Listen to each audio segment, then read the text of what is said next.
வணக்கம் நண்பர்களே. இன்றைக்கி ஒரு அருமையான சூப்பரான ஸ்டோரி பற்றி தான் நம்ம இன்றைக்கி இந்த வீடியோவில் பார்க்க போகிறோம். முடிஞ்சளவுக்கு இந்த வீடியோவை எங்கேயுமே ஸ்கிப் பண்ணாத முழுமையாக பாருங்கள். வாங்க வீடியோக்குள்ளே போகலாம்.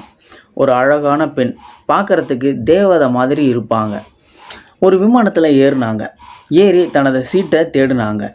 அங்கே போய் பார்த்தா அவங்க சீட்டுக்கு அடுத்த சீட்டில் 2 கையும் இழந்த ஒருத்தர் உட்காந்துக்கிட்டு இருந்தார்.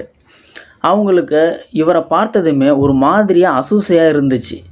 இந்த ஆள் பக்கத்தில் நம்ம எப்படி உட்கார்றது அப்படின்னு யோசித்து விமான பணிப்பெண்ணை கூப்பிட்டு எனக்கு வேறு இடத்துல சீட்டை அரேஞ்ச் பண்ணுங்கன்னு கேட்டாங்க. அதுக்கு அந்த விமான பணிப்பெண்ணை ஏன் என்னாச்சு உங்கள் சீட்டுக்குன்னு கேட்டதுக்கு எனக்கு அவர் பக்கத்தில் உட்காந்துக்கிட்ட வர அருவருப்பாக இருக்குது அதான் அப்படின்னதும் விமான பணிப்பெண்ணுக்கு தூக்கி வாரி போட்டுச்சு.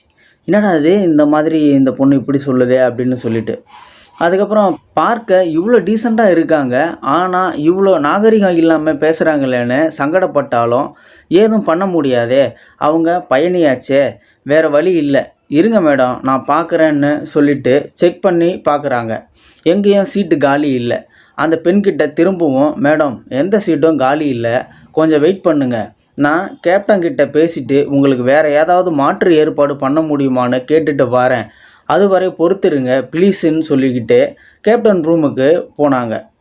கொஞ்ச நேரத்தில் திரும்பி வந்து மேடம் நீங்கள் எடுத்திருக்கிற டிக்கெட்டு எக்கனாமிக் கிளாஸ், ஆனால் எக்கனாமிக் கிளாஸ் உங்களுக்கு ஒதுக்குறதுக்கு வேறு சீட்டு இல்லை, முதல் வகுப்பு பிரிவில் மட்டும்தான் ஒரு சீட்டு காலியாக இருக்குது, ஆனாலும் நீங்கள் எங்களுடைய மதிப்பு வாய்ந்த பிரயாணி, உங்களோட கோரிக்கையையும் பரிசீலிக்காமல் இருக்க முடியாதே, அதனால் எங்கள் பயண வரலாற்றிலேயே முதல் முறையாக ஒரு எக்கனாமிக் கிளாஸ் பயணி ஒருத்தருக்கு முதல் வகுப்பு சீட்டை ஒதுக்க போகிறோம், கொஞ்சம் பொறுங்க அப்படின்னு சொன்னதும் அந்த பெண்மணிக்கு சந்தோஷம் தாங்கலை.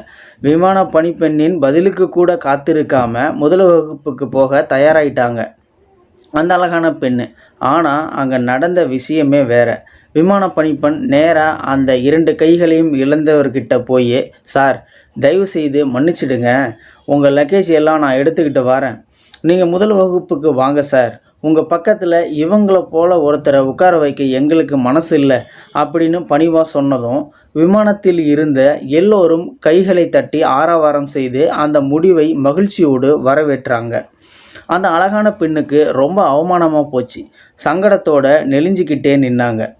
அப்போது அந்த கைகளை இழந்த அந்த நபர் எழுந்து நான் ஒரு மிலிட்ரி ரிட்டையர்டு மேனு, கார்கில் போரில் என்னோட 2 கைகளையும் இழந்துட்டேன், முதல் முறையாக இந்த பெண் சொன்னதை கேட்டதும் இவங்கள மாதிரி ஆட்களுக்காகவா நாம் இவ்வளோ கஷ்டப்பட்டு போரில் ஈடுபட்டோம்னு ரொம்ப வருத்தமாக இருந்துச்சு, ஆனால் இப்போது நீங்கள் எல்லாம் கைத்தட்டி ஆரவாரம் செய்கிறத கேட்டதும் மனசுக்கு மகிழ்ச்சியாக இருக்குது, உங்களை போன்ற இவ்வளோ நல்ல குடிமக்களுக்காக நான் கைகளை இழந்ததற்காக சந்தோஷப்படுறேன் அப்படின்னு சொல்லிக்கிட்டு முதல் வகுப்பை நோக்கி மெதுவாக நடக்க ஆரம்பித்தார் அந்த மிலிட்ரிமேன். அந்த பெண்மணியோ அவமானத்தின் உச்சத்தில் இருந்தாங்க. அந்த அழகான பெண் யாரையும் பார்க்க தைரியமின்றி தலையை குனிஞ்சி உட்கார்ந்துக்கிட்டாங்க. அழகு என்பது நாம் பார்க்குற வெளி தோற்றத்தில் இல்லை, நம்ம நடந்திருக்கிற நடவடிக்கையில் தான் இருக்குது. இந்த வீடியோ பார்த்துட்டு இருக்கிற நண்பர்களே, இந்த வீடியோ பற்றின கருத்துக்களை கீழே இருக்கிற கமெண்ட் செக்ஷனில் மறக்காமல் சொல்லுங்கள். அந்த விமான பணிப்பெண்ணை நீங்கள் பாராட்டணும் அப்படின்னு நினச்சிங்கன்னா உங்கள் பாராட்டுகளை கீழே இருக்கிற கமெண்ட் செக்ஷனில் சொல்லுங்கள். வீடியோ பிடிச்சிருந்தா ஒரு லைக் பண்ணிக்கோங்க. இந்த வீடியோ முடிஞ்சளவுக்கு மற்றவங்களுக்கும் ஷேர் பண்ணுங்கள். அப்படி நம்ம சேனலை மறக்காமல் சப்ஸ்கிரைப் பண்ணிக்கோங்க. நன்றி, வணக்கம்.